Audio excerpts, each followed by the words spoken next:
Continuando con los actos conmemorativos del 485 aniversario de la creación de la Infantería Marina, dentro de sus actividades culturales se ha programado hoy la conferencia histórica Las tradiciones y símbolos del Cuerpo de Infantería Marina, que será impartida por el comandante de Infantería Marina, Jesús Campelo Gainza. El comandante Campelo se encuentra destinado actualmente en la Secretaría del Estado Mayor del Cuartel General de la Fuerza de Infantería Marina. Su trayectoria militar, iniciada a los 18 años como voluntario, se ha desarrollado principalmente en la Brigada de Infantería Marina Tercio Armada, donde en distintos empleos de las escalas de tropa, suboficiales y oficiales, ha estado destinado en el 1er y 3er Batallones de Desembarco, el Grupo de Movilidad Anfibia y, tras realizar su especialidad complementaria, el Grupo de Artillería de Desembarco. Durante ese periodo ha participado en operaciones internacionales en Bosnia y Haití. Asimismo, ha ejercido la docencia en la Escuela Naval Militar y en la Escuela de Infantería Marina. Además de su actividad profesional, se ha formado en heráldica y estudio de las banderas por el Instituto de Historia y Cultura Militar y actualmente cursa el grado universitario en Geografía e Historia. Tiene publicado el libro desde 1537, con el que obtuvo el premio Círculo Rojo al mejor libro de investigación del año 2016 y colabora en distintas revistas del Ministerio de Defensa y especializadas, administrando en redes sociales una página de Facebook dedicada a la historia de la Infantería Marina Española y un blog de historia militar. Finalmente, reseñar que le han sido concedidas diversas recompensas militares, destacando las relativas a la Real y Militar Orden de San Hermenegildo, así como 2 medallas al Mérito Naval.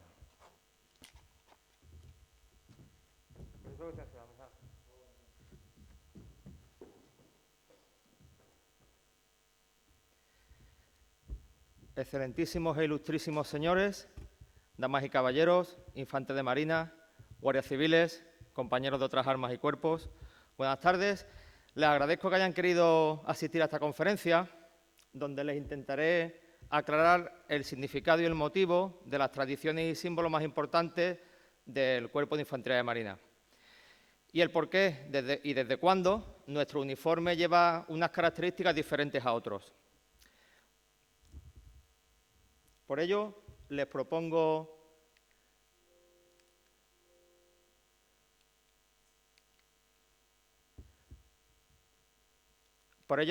el siguiente índice, donde pueden ver todos los puntos que voy a tocar someramente. Ya les adelanto que la conferencia va a ser corta e intentaré que sea lo más amena posible. Comenzando ya, empezamos con el tema de nuestra antigüedad, uno de los puntos más tradicionales del cuerpo, y además ya les adelanto, algunos lo saben, que es un tema polémico, pero no desde ahora, sino desde hace muchos siglos. Yo aquí les voy a exponer lo oficial, lo que está reglamentado por reales órdenes y por la Real Orden que está hoy en día vigente. Como les digo, desde hace mucho tiempo y casi siempre cuando se acerca el momento de nuestro aniversario, y sobre todo ahora con el auge de las redes sociales, siempre surgen personas que lo ponen en duda nuestra antigüedad. Curiosamente suelen ser militares y españoles. Cosa que particularmente yo no entiendo, porque nunca ningún infante de marina hemos dudado de la antigüedad de otro regimiento o de cualquier carga de caballería ni de nada. Para nosotros todo eso, y para mí en particular, todo lo que tiene que ver con otras armas y cuerpos, pues me produce un tremendo orgullo. Y no es porque en la Armada seamos unos ignorantes o porque vivamos en los mundos de Narnia, sino porque simplemente cumplimos lo que está reglamentado y sin rechistar. Y si fuera otra fecha, otro año, pues lo celebraríamos igual. También porque los infantes de marina confiamos plenamente en que todos nuestros antecesores, muchos de ellos grandes historiadores, a la hora de pasarle la firma al rey de estos reales decretos que vamos a ver ahora, pues se documentaron perfectamente y leyeron mil veces el documento. Vamos, lo que hacemos todos. Yo antes de pasarle a mi jefe cualquier papel, me lo leo 1000 veces y siempre mi jefe le encuentra errores. O sea, que imagínense si es para ponérselo delante de un rey. Además, no se puede decir que es que no he encontrado el decreto de antigüedad de 1537 del Cuerpo de Infantería de Marina, de la creación, que eso es por lo que muchas veces nos atacan, porque no he encontrado tal archivo. Los que nos gusta ser investigadores de nuestra historia militar, sabemos que hay muchísimos archivos, no solamente uno. En la Armada y en Infantería Marina prácticamente hay uno en cada acuartelamiento. Y bueno, yo en concreto tengo un documento de 1722 que lo dice bien claro. Y esto está en el archivo del Cuartel General de la Fuerza Infantería Marina y en el Archivo Militar de Cartagena. O sea que, con esto, pues lo que quiero decir que no se entiende ese afán muchas veces de atacar nuestra antigüedad, cosa que irrita, me consta, desde el comandante general hasta el último soldado de Infantería Marina. Y lo bueno de estas conferencias es que podamos tener todo claro, meridianamente claro, dentro de que podamos, de qué estamos hablando y cómo tenemos que defendernos, entre comillas, ante ese tipo de ataques. Quizás es unos vocablos muy belicistas, pero bueno, tener argumentos, ¿no?, para decir. Aparte, 1537, cumplimos 485 años. ¿Realmente alguien cree que será fácil encontrar un papel que tenga casi 500 años de historia, con las de incendios que ha habido, asaltos, guerras, etcétera? En fin, sin enrollarme más, pero me parecía oportuno comentar lo que acabo de decir. Nos centramos en que la antigüedad en España, como he dicho ya desde hace mucho tiempo, ha llegado a ser ratificada por varios reyes, en concreto por Felipe V en 1722, en la antigüedad de 1537, la unidad más antigua después del regimiento de la corona, por Fernando VI en 1748, por Amadeo I en 1871 y por Juan Carlos I en 1978. Este es el Real Decreto, que salió en su día publicado en el Boletín de Defensa y en el BOE también, donde entresacamos que la antigüedad del cuerpo, lo que está tradicionalmente y legalmente reglamentado, es que corresponde al más antiguo de los citados tercios que menciona en el texto y que se remonta al año 1537, que corresponde a un legítimo orgullo nacional para todo español que se precie y se centra en que España fue la primera nación en tomar la decisión orgánica en crear una infantería de marina. Y resaltamos lo de orgánica. Ahora creo que entenderán por qué. Pero ¿qué pasaba antes del año 1537? ¿Es que no se producían desembarcos? ¿Es que no había fuerzas que asaltaran una costa hostil en sus guerras, en sus batallas? Pues por supuesto que sí. Egipcios, griegos, asirios, de todo. ¿Qué pasaba? Que simplemente era un transporte de una fuerza de una costa a otra para desembarcar. Y no existía ni siquiera una marina militar establecida como una institución, como puede ser ahora la Armada Española. Se solían reclutar esas tropas, esos barcos, que a lo mejor eran barcos comerciales, para una campaña en concreto. Lo que quizás se asemeje más, según muchos historiadores, a la infantería de marina tal como la conocemos, era dentro de, en un principio, la República Romana, luego en el Imperio Romano, lo que eran los classici milites, que se crearon después de esa batalla, de la batalla de Actium, pero estos tenían unas características especiales. Primero que, si bien tan solo fue Julio César en la invasión de Britania quien los utilizó en fuerza, como a lo mejor una avanzada de sus legiones, luego no dejaban de ser unos militares que ejercían escolta de las embarcaciones de recreo de los emperadores. Incluso llegamos a más, cuando en la época de Nerón y los sucesivos emperadores eran los que hacían las naumaquias, que son esos juegos que hacían en el Coliseo, que lo llenaban de agua y representaban una batalla naval, y eran estos classici milites los que luchaban en ellos, o sea, como gladiadores. Además, otra característica que la diferencia con la infantería marina, digamos, nuestra, posterior, es que estaba formada por libertos, o sea, por esclavos liberados, que además tenían que pasar 26 años en ese cuerpo para obtener la ciudadanía. En lo que era la península ibérica, el Reino de Castilla, ¿qué es lo que ocurría? Bueno, pues ya en las 7 partidas de Alfonso X el Sabio se mencionan a los sobresalientes como posibles antecesores de un soldado de marina, pero que también tenían unas características específicas.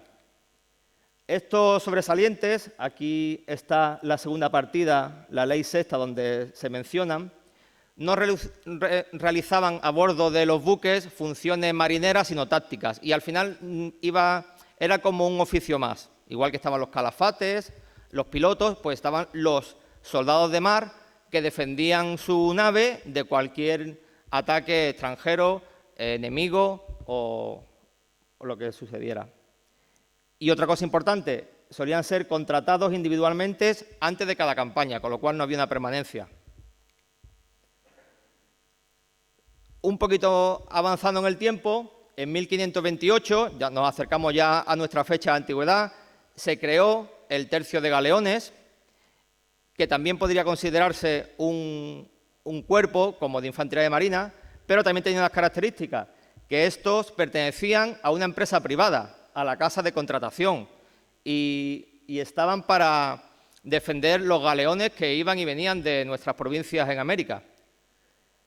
El reclutamiento suyo, comparando, por ejemplo, con los sobresalientes, por no salirnos ya de lo que es Castilla, el Imperio Español después, era más estable, pero también se solía renovar cada vez que había un viaje de esos galeones hacia las tierras americanas. Y tampoco era, por tanto, una unidad militar de carácter permanente. ¿Cómo surge entonces nuestra actual infantería de marina?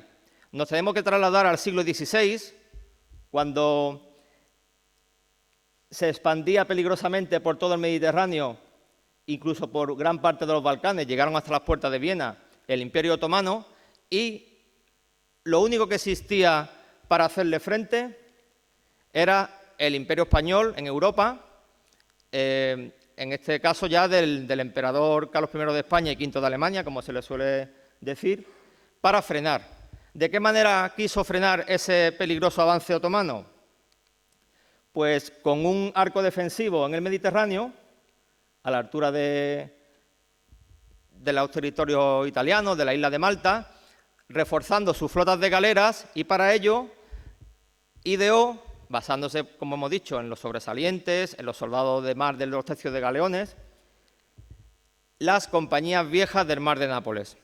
Esto es lo que nuestros antecesores, nuestros historiadores que nos preceden del cuerpo, Rivas Fabal, Octavio Aláez, Fernández Duro, seguro que les suenan muchos de ellos, pues consideraron como la fecha inicial de la infantería de marina actual, 1537. No sabemos el día ni el mes, ahora veremos otra curiosidad. Estas compañías viejas del mar de Nápoles realmente eran arcabuceros de galeras y es como si hoy en día fueran los EOS.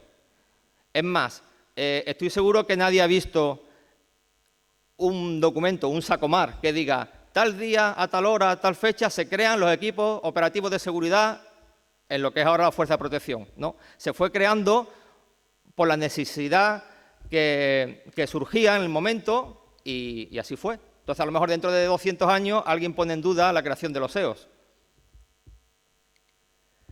Poco más tarde, su hijo, el hijo de Carlos I, Felipe II, dio un paso más y después de participar en el Socorro de Malta, en el que para crear la fuerza de desembarco, que fue ayudar a los caballeros de Malta, a aquella isla de la invasión otomana, tardaron más de 4 meses en generar esa fuerza de desembarco, pues Felipe II, recomendado por Juan de Austria, embarcó tercios de infantería española de manera permanente, palabra importante para nosotros, en las escuadras de galeras y galeones de la monarquía. Esta infantería, que eran tercios de infantería de tierra, que desembarcaron, un poco después se dio otro paso más y se transformaron en tercios de armada. Tercios de armada que creaban una gran unidad, que era la infantería de armada.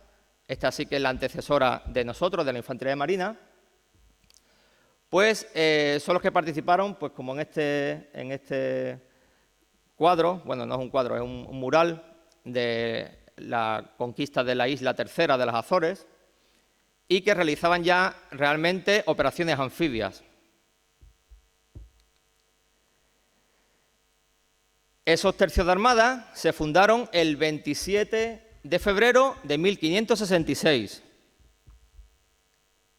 Estos tercios heredaron la antigüedad de esas compañías viejas del Mar de Nápoles de 1537, en concreto el tercio de Pedro Padilla. ¿Por qué la heredó? Porque a su tercio, cuando se crea en Cartagena, se le incorporan las compañías viejas del Mar de Nápoles, que ya tenían esa antigüedad de 1537, con lo cual se mantiene esa antigüedad del tercio. Con lo cual, ¿cuál es la justificación de nuestra antigüedad? Y con esto con lo que he comenzado la conferencia. Pues nuestra profesionalidad, eran soldados de marina ya profesionales, dedicados tan solo a defender sus naves, a atacar la contraria o a desembarcar donde se dijera. La permanencia ya era una unidad más permanente, no como hemos visto antes los tercios de galeones o los sobresalientes que podían formarse antes de cada campaña, y sobre todo la continuidad. Esta antigüedad la reconocen, curioso, todas las infanterías de marina de nuestro entorno. Yo he tenido en mis manos reglamentos de los más famosos hoy en día, de los marines americanos, y ellos lo dicen en su primer párrafo: fundados en la Old Tavern, tal como ellos cuentan, de labios de los ingleses, escuchamos que la infantería marina española era la más antigua del mundo.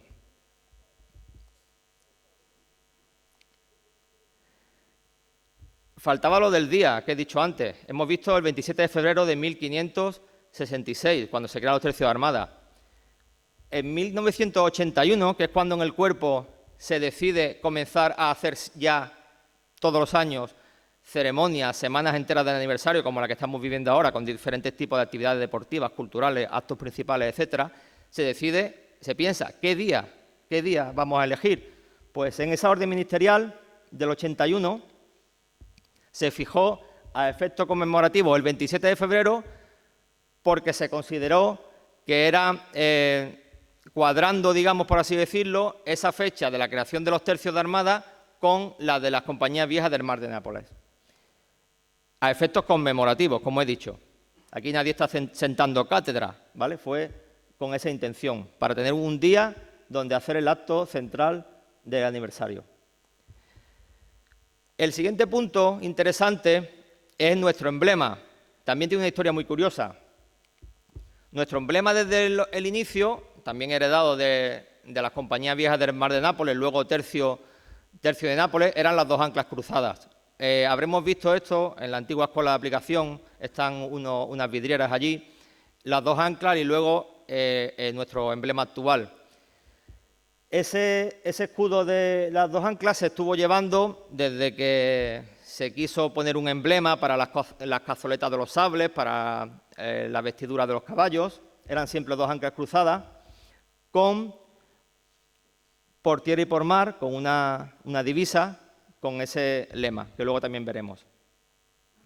La primera vez que aparecen dos fusiles cruzados y un ancla es en un escudo que el capitán de navío Ramón Romay, que era lo que hoy es el Tercio Norte, el comandante del sexto regimiento, después de ganar la batalla de Tolosa, persiguiendo a los napoleónicos, pidió un emblema para llevarlo en el uniforme. Y como vemos, ya tenía esa configuración. Emblema que Fernando VII lo rechazó. Pero ahí quedó ese dibujo.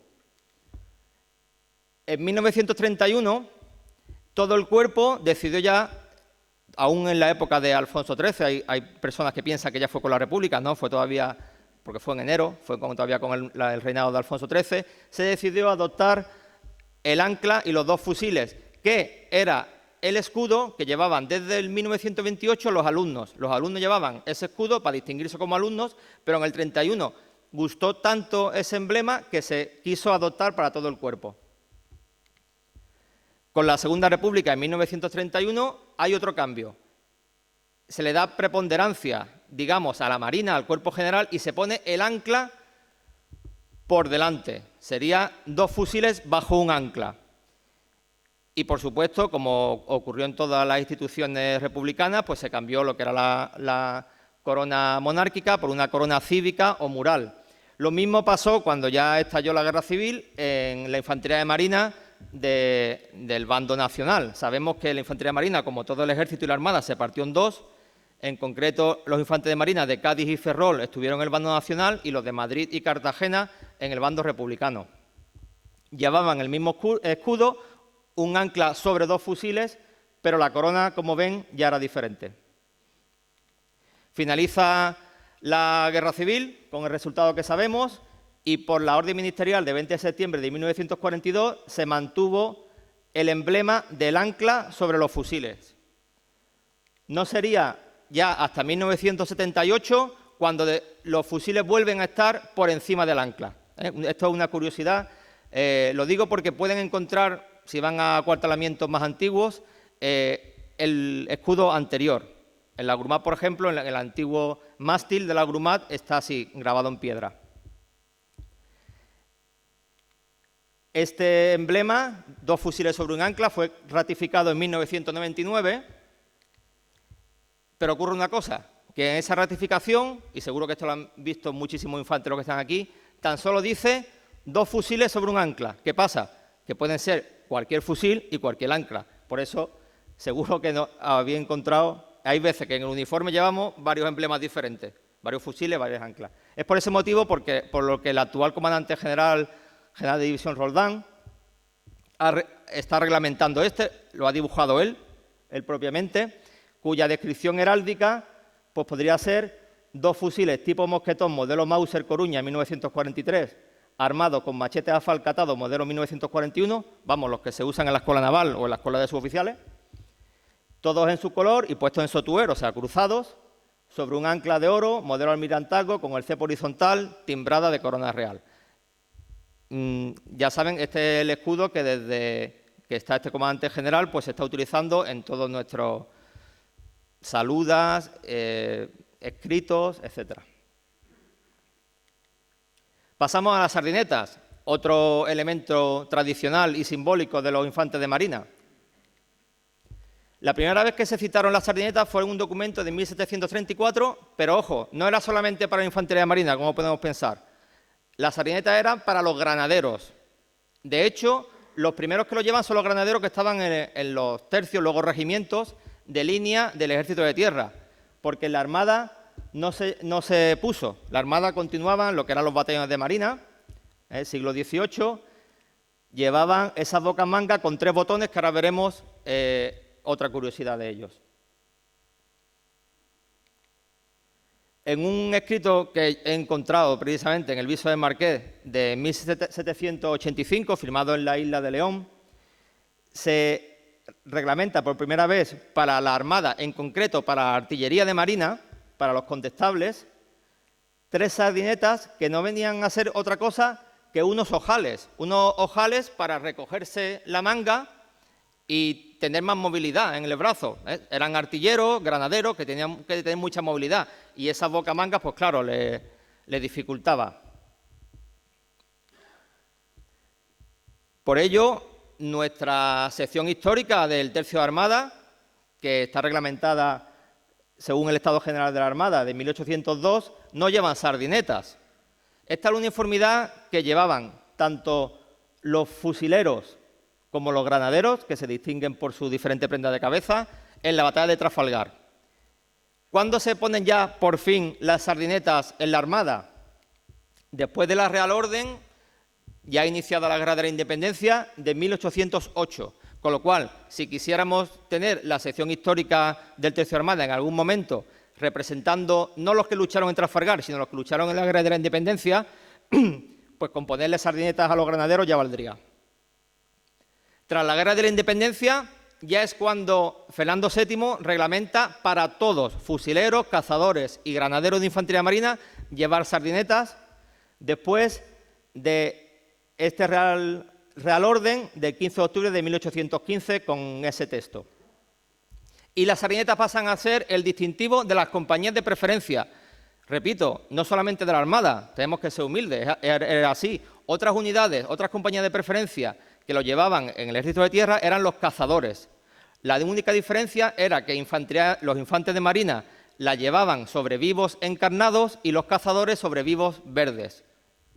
Por eso encontraremos a lo mejor por redes sociales o por internet muchas fotos y vemos aquí las típicas cornetas de cazadores del ejército, pero con sardinetas.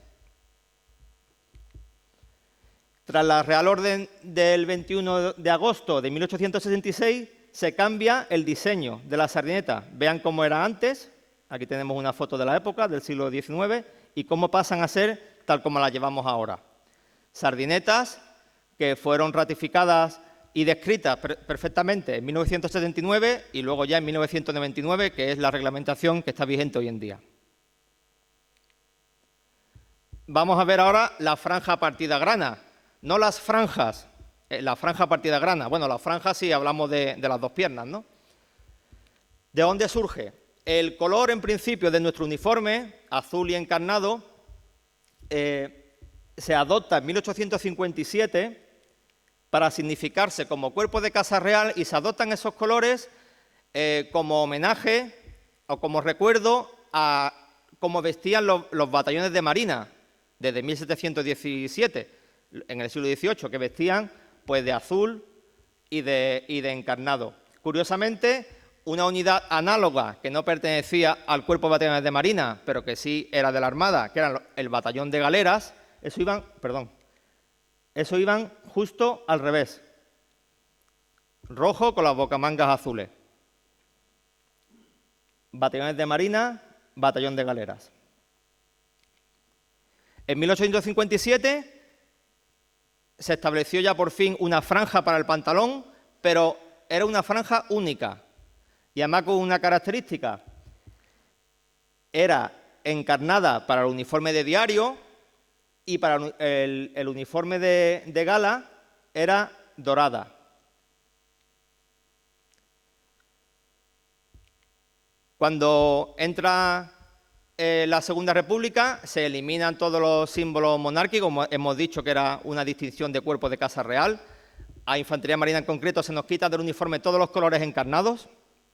Los galones flor de lisados también, que también se llevaban. Los galones dorados eran con el fondo de la flor de lis. Se elimina todo eso, pero a insistencia, aunque estábamos la Infantería Marina declarada a extinguir desde 1931, a insistencia de los infantes de Marina que aún quedaban en el cuerpo, que no se habían extinguido aún, en 1935 se recupera la franja, pero ya no era única, ya era partida. Esa es la franja que llevamos hasta ahora, que en 2016 pues, fue ratificada con esa orden de defensa, donde se aparecen nuestras tres modalidades de uniformidad y siempre con franja, tanto para el personal masculino como para el personal femenino. Pasamos al lema. El lema, como sabemos, es valientes por tierra y por mar. Lo tenemos ahí en el magnífico patio del cuartel de batallones, del patio López de Figueroa. Pero también tiene una curiosidad. Algunos historiadores anteriores, hablo del siglo XVIII, piensan que el lema puede estar basado en el sobrenombre de mar y tierra con el que él ha conocido el tercio nuevo de la Mar de Nápoles, el tercio de Pedro Padilla, el alma mater de la Infantería Marina, que adoptó, como hemos dicho, la Compañía Vieja del Mar de Nápoles y su antigüedad de 1537.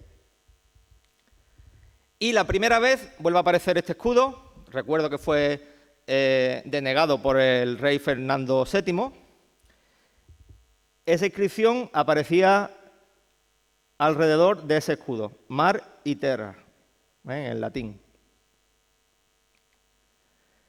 Pero la primera vez que aparece un lema parecido es en unos emblemas que se le concedieron a los infantes de Marina que habían participado en las campañas en los virreinatos españoles, cuando la guerra de emancipación de los territorios americanos, en 1834, y como ven, originalmente ponía valientes por mar y tierra.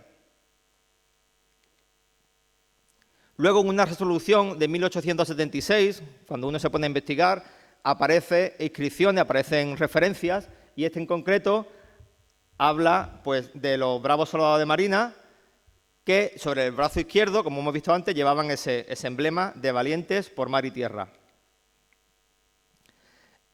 Lema, frase, que aparecía incluso en los himnos de cada regimiento de principios del siglo XX.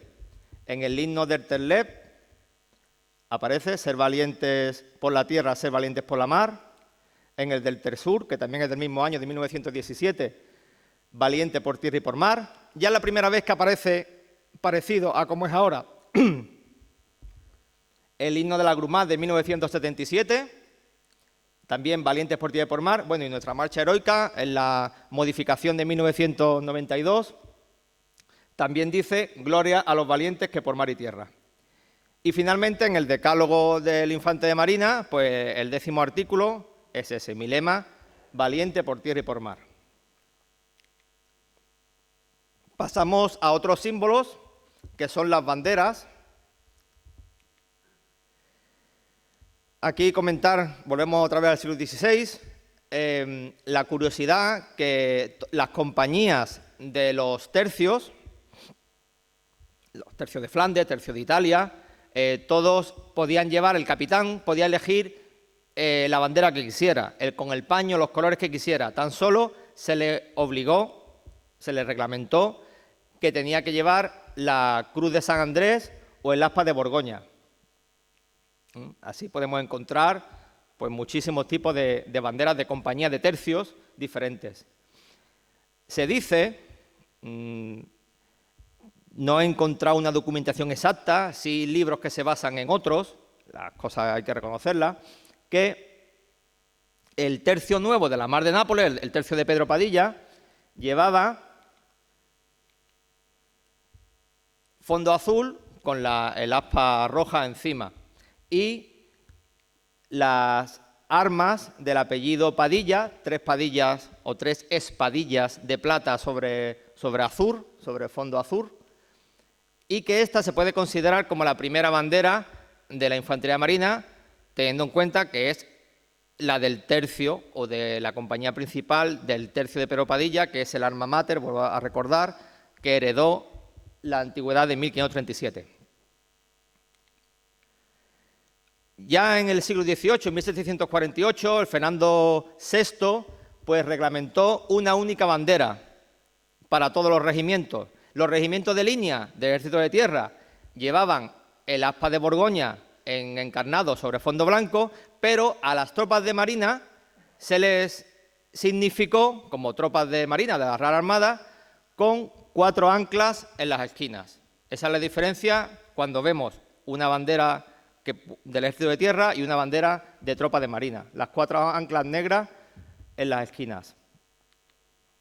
Además, cada batallón de marina, para ir al combate, llevaba su primer batallón, el batallón que mandaba el jefe del regimiento de marina, llevaba una bandera morada, como color de cuerpo de Casa Real, con el escudo del rey.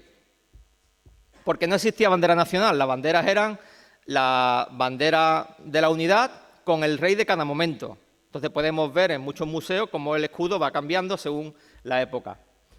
Igualmente con las anclas en las esquinas. Desde ese momento, los batallones de marina usaban 3 banderas en formación, que son las que hoy en día en nuestros desfiles, en nuestros actos, siguen saliendo, portadas por 3 cabos primeros, los más representativos, en la formación. Bandera morada y 2 banderas blancas con la Cruz de Borgoña a ambas bandas. Así como digo, lo reglamentó Fernando VII. Tendrá cada batallón 3 banderas, una morada con el escudo entero de mis armas reales, de mis armas en medio, y 4 anclas, y luego la de el campo blanco con la Cruz de Borgoña.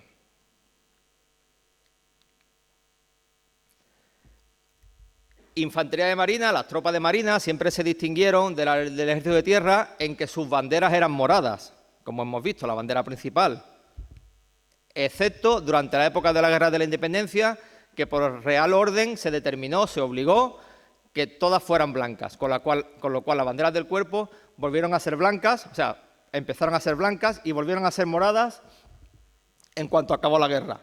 A pocos años después se consiguió recuperar el color morado, que permaneció en las armas en todas las armas, en todos los batallones del Cuerpo de Infantería de Marina.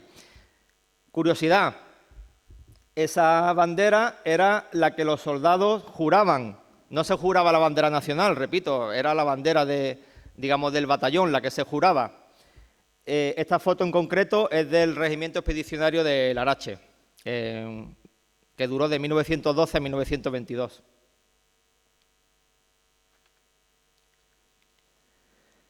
Cuando entró la Segunda República, como he dicho, hizo muchísimos cambios. Otro de los cambios, ya todo el mundo lo sabe, fue instaurar la bandera tricolor, con la significación que se le dio, no vamos a entrar ahora, y fue la primera vez en la que aparecían las banderas de unidades ya sobre banderas nacionales, con la inscripción en negro de la unidad a la que pertenecía esa bandera.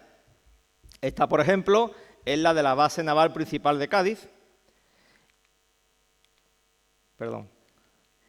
Y estallada la Guerra Civil, en agosto del 36, en el bando nacional se recuperó la bandera roja igualda.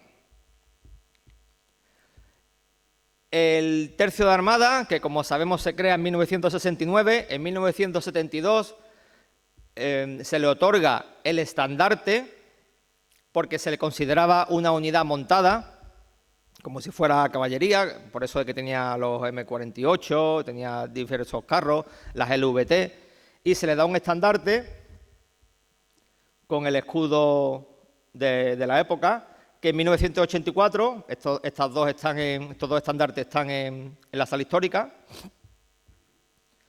En 1984, pues se cambia el emblema al constitucional. Hasta que en 2004 se le reconoce al TEAR como unidad de infantería, unidad a pie, y entonces se le da la enseña nacional en modalidad de bandera, en el año 2004. Que es la bandera que actualmente está en vigor. Igualmente en el resto de tercios del Cuerpo de Infantería de Marina. Aquí vemos en esta foto tan curiosa una formación que se hizo en su día en el Patio López de Figueroa, las banderas del TEAR, TERLEF, Tercio del Sur, Tercio del Norte y la Agrupación de Madrid. El color tradicional morado no se perdió, se recuperó para los colores de los guiones que actualmente portan tanto los batallones y grupos del Tercio de Armada como la Fuerza de Guerra Naval Especial, tiene un guión también morado, los 3 tercios, la Agrupación de Madrid y la Unidad de Seguridad de Canarias. Este sería el anverso y también se ha querido recuperar en el reverso pues el aspa de Borgoña, Cruz de San Andrés, con las 4 anclas negras en las esquinas. Para finalizar, otra curiosidad, el himno, nuestro himno. Es curioso que al principio del siglo XX no existía un único himno del Cuerpo de Infantería de Marina, sino que cada regimiento tenía el suyo. Aún hoy en día los tercios lo siguen cantando en su actividad, en sus actos propios. En concreto, el primero que se compone es el del 2º Regimiento, hoy Tercio del Norte, en 1915, por el músico mayor Gregorio Baudot, muy famoso. El del 1er Regimiento en 1917, por Pérez Monllor, hoy es el Tercio del Sur. El del 3er Regimiento también en 1917 por Jerónimo Oliver, que es el del Tercio Levante. Y curiosamente, Rivas Fabal, que como sabemos escribió, digamos, la Biblia de nuestra historia, del cuerpo, lo que es el libro más completo que tenemos y más investigado y más documentado. Él en este momento era coronel del Tercio del Norte y escribió esta frase, 1967.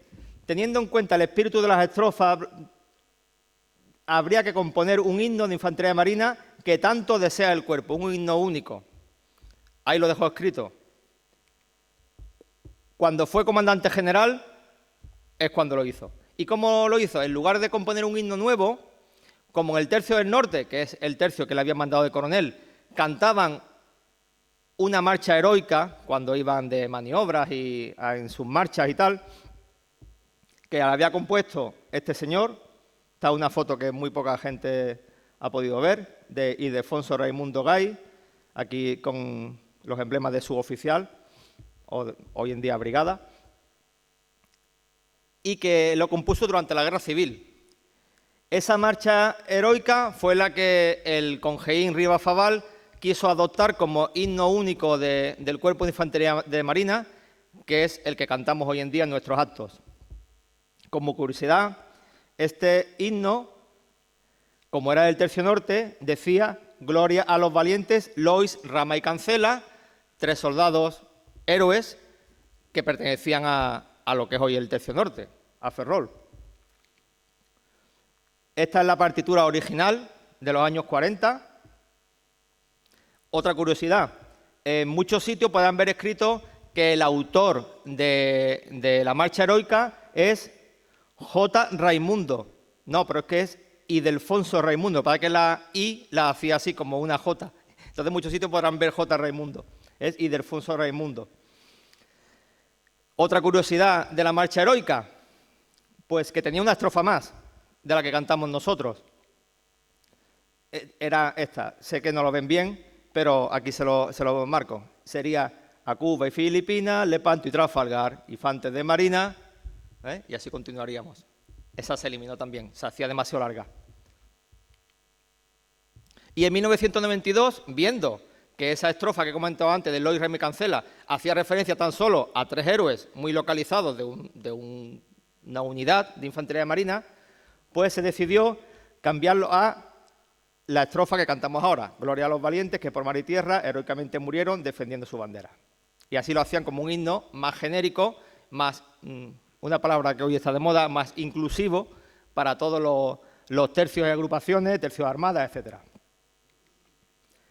Y, mi general, con su permiso, me comprometí a terminar rápido y así lo he hecho. Si tienen alguna pregunta, alguna inquietud que tengan.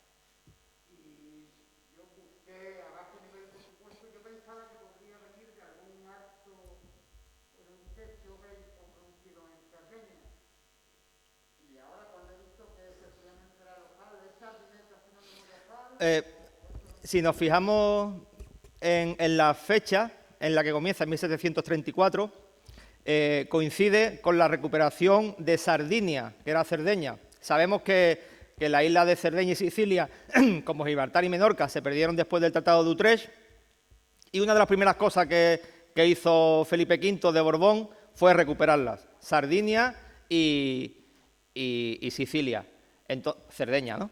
Entonces, quizás por ahí puede venir también el nombre. Sí, no he visto nunca reglamentado, como he dicho antes, no hay nada escrito: «Vamos a llamar a Sardineta como la isla que conquisté», no, pero podría asemejarse, porque además allí los granaderos de marina, en concreto Martín Álvarez, muy conocido por nosotros, su primera acción heroica, meritoria, fue precisamente en Cerdeña. Gracias, Hernández. ¿Una pregunta más? Hay tiempo, todavía.